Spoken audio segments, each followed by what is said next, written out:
De nos jours, ne restez plus sans une bonne assurance. Contactez l'agence Colombo qui vous proposera toute une gamme de contrats.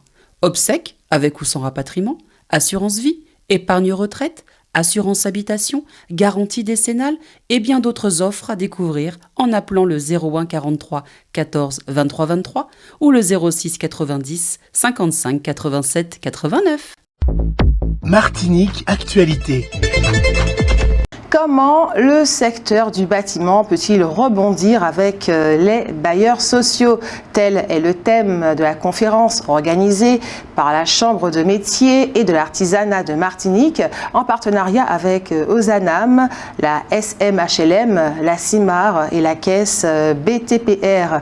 Demain, 7 juin, à 8h, à l'hôtel La Batelière. La conférence santé sur les maladies des intestins, organisée par le Conseil d'initiative de la jeunesse franciscaine CIJF et la ville du François, s'est tenue le vendredi 24 mai à la salle des délibérations de la mairie. La rencontre a attiré une trentaine de participants. Henri Paquet, élu en charge des affaires sociales, a dès l'abord souligné l'importance de la prévention en matière de santé et félicité le CIJF pour son engagement. Loris Caron et Ilianel Daquin du CIJF ont ensuite insisté sur la nécessité de travailler au bien-être des franciscains et de leurs familles. Étaient également présents John Peter, directeur du CCAS du François, et Loïsa Schenberg, agent de développement social.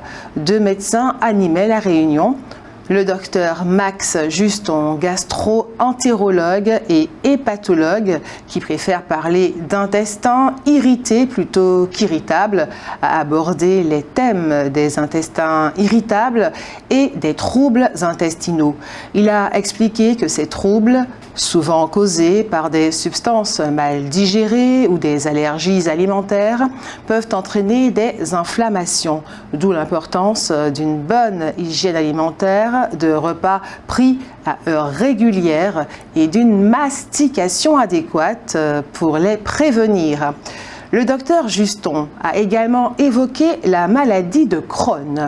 L'organisme des patients atteints de cette affection attaque le tissu de l'intestin, causant des selles inhabituelles, des saignements et des abcès douloureux, les corticoïdes étant les principaux médicaments utilisés. À ce sujet, le docteur Ibrahim Djara du Centre régional d'oncologie a indiqué que les polypes, souvent asymptomatiques, peuvent évoluer en cancer, rendant le dépistage précoce vital. Puis, il a mis l'accent sur le cancer du côlon, insistant sur l'importance de la prévention, d'une alimentation saine et d'une activité physique régulière. Il a en outre expliqué que des facteurs familiaux, génétiques, mais également personnels, l'âge notamment, entre 50 et 74 ans, peuvent être à l'origine de la survenue de la maladie. L'idée d'une autorité unique de l'eau à la Martinique continue de faire son chemin. Ce mardi, une réunion s'est tenue en présence de Serge Letchimy, président du comité exécutif de la CTM, avec la CACEM, Cap Nord et l'Espace Sud. Cette entité unique de l'eau devrait permettre de mieux gérer les problèmes d'approvisionnement et surtout d'harmoniser le coût de la ressource. Reste maintenant à définir la manière dont les structures de gestion de l'eau vont fusionner, un vaste chantier en perspective. Josette Manin, présidente de la commission sport et vie associative, a donné aujourd'hui, jeudi, une conférence de presse sur les animations prévues autour du relais de la flamme olympique.